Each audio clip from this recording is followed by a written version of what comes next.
What's going on, guys? The Barber Phil here, back again with another haircut tutorial. And in today's video we're going to be going over a kid's messy comb over on red hair. I'm not sure how many of you guys get a chance to cut red hair. It's a little different, so just stick around, guys, see how we got from point A to point B.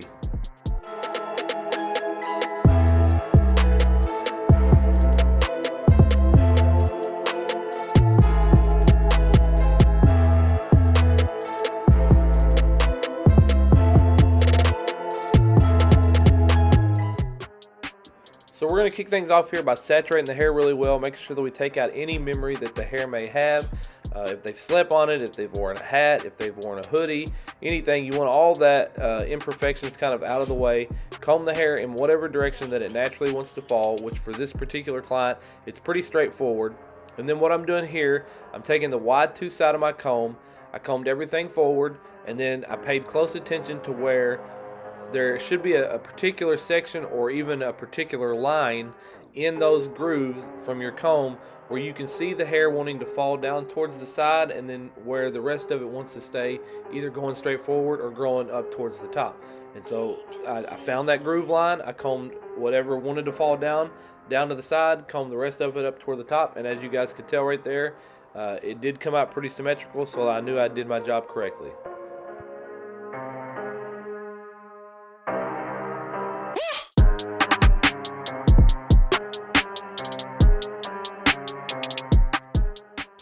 Now, I didn't show it in the video, but I have in other videos before. The way I figure out where this weight line needs to be, you can take your comb, hold it flush to the side of your client's head, and where the round of their head wants to start separating from that comb, that's where you know that that weight line is going to want to set, because that is their parietal ridge area. So I'm going to go through here, do block graduation until I get to the back corner and in the crown area.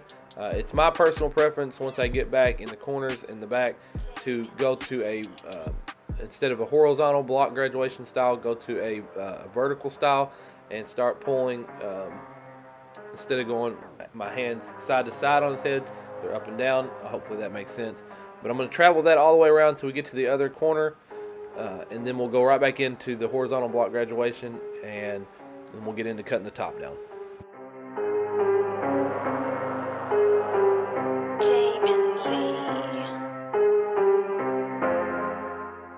So once we've got the block graduation knocked out, I combed everything back forward again, and then we're coming through, finding a middle part.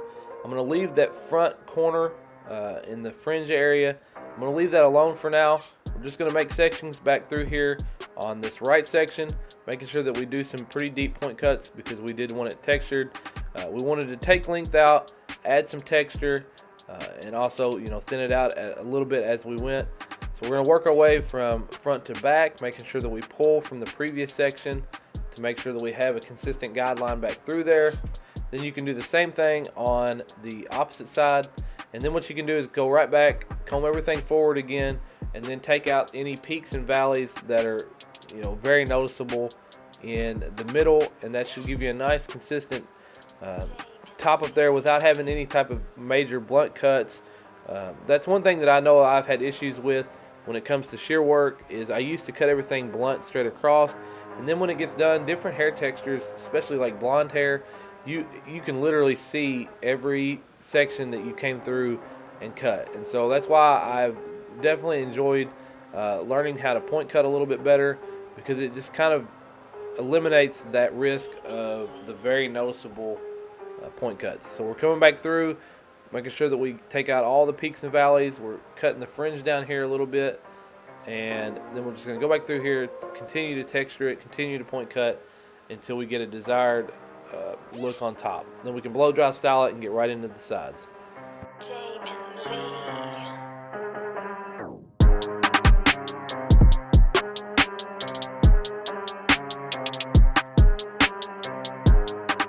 So if you guys saw my last video, it was the detachable blades only challenge put out by Tank B Choppin'. If you haven't seen it after this video is over, head over there, check that out, like, comment, and subscribe on that video.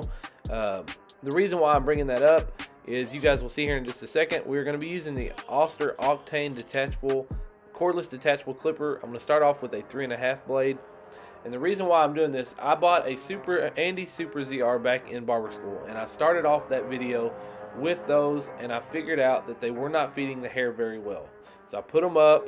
I was kind of disappointed. It was a pretty expensive clipper when I bought them several years back, especially putting the money into the blades. But in doing a little more research, because you guys know that I'm all about doing stuff to your clippers, I found out that it's a very cheap fix to get what I needed fixed done. So I've got that piece on the way. It should be here in a few days, and the Super should find its way back onto my station pretty soon.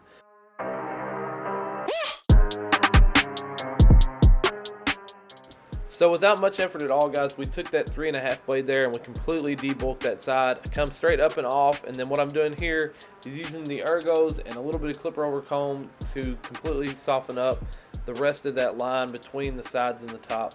And then we're going to come in behind that. We'll use the 2 blade. This is what they requested. They said they wanted kind of a comb over, messy on top, two on the sides.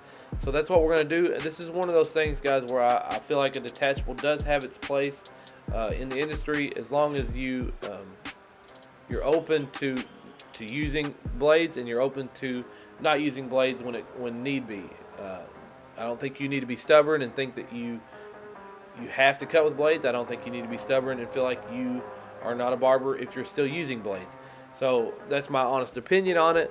We're using the Ergos as well here in the temple area. We started with it closed, then halfway open, then all the way open, just kind of flicking up into that 2 blade. The Wahl Premium half guard, working with that lever, tapers it out, and then it's just a simple fact of coming in here with the detailers, putting a nice sharp line around his ear, C-cup, and then the vertical bar. And this side really did not take much effort at all, guys, and it turned out pretty clean.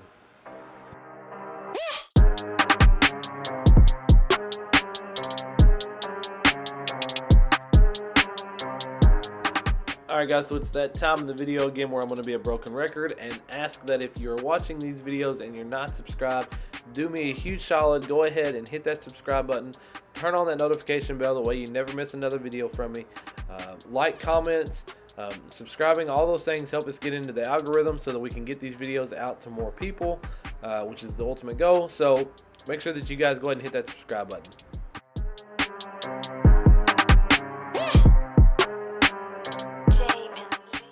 So I wanted to keep this back part here in real time, just me using the 3.5 blades, so you guys can kind of see the speed in which I'm coming through here.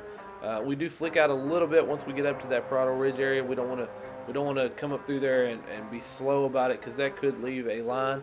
But when it comes to the back, you start at the base, you just run that 3.5 blade up through there, and it literally just, as simple as can be, it just removes all that hair.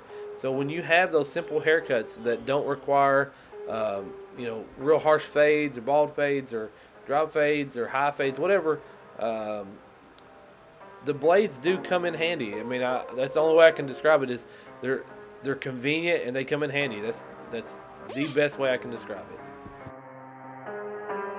Jvminlee. So like on the right side, we're going to follow that 3.5 blade up with this 2 blade, and we're just going to kind of make sure that we flick about halfway to 3/4 of the way up through that 3.5 blade section. And then from there we can just taper up into this, and it's pretty simple, just like on the right side.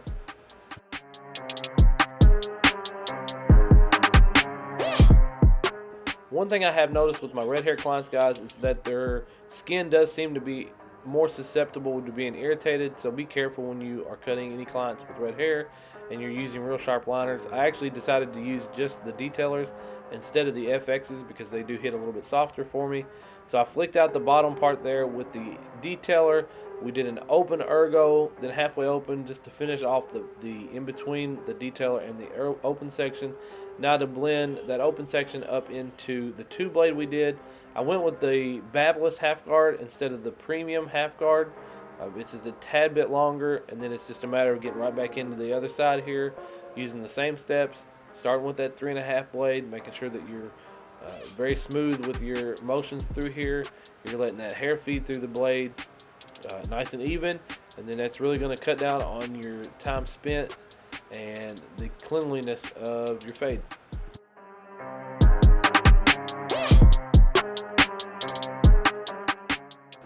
I ended up cutting out the 2-blade section there. My shoulder was in front of the camera the whole time, so it was pretty pointless. But we came in with the Ergos here to do this small taper. Started with it closed and then halfway open, and then finished off with it all the way open, flicking that open lever up into that 2 section that we did with the 2-blade.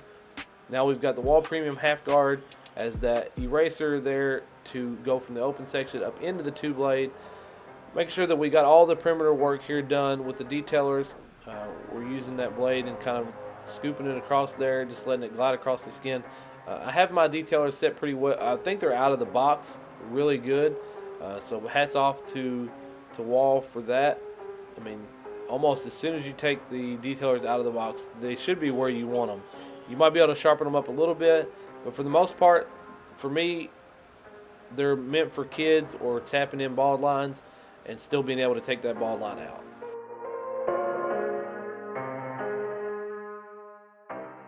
So I'm applying a little bit of a new product that I'm trying out here. This is the Ruzel Extreme Hold Matte Pomade. It's not a paste and it's not a clay. It does say it's pomade. So we're just trying it out, and so far so good. We're just kind of making this a messy comb over, like I said. We don't want to make this a real uniformed with a comb and all the lines are real sharp. We do want this to kind of be a messy, spiky comb over. That was the intent.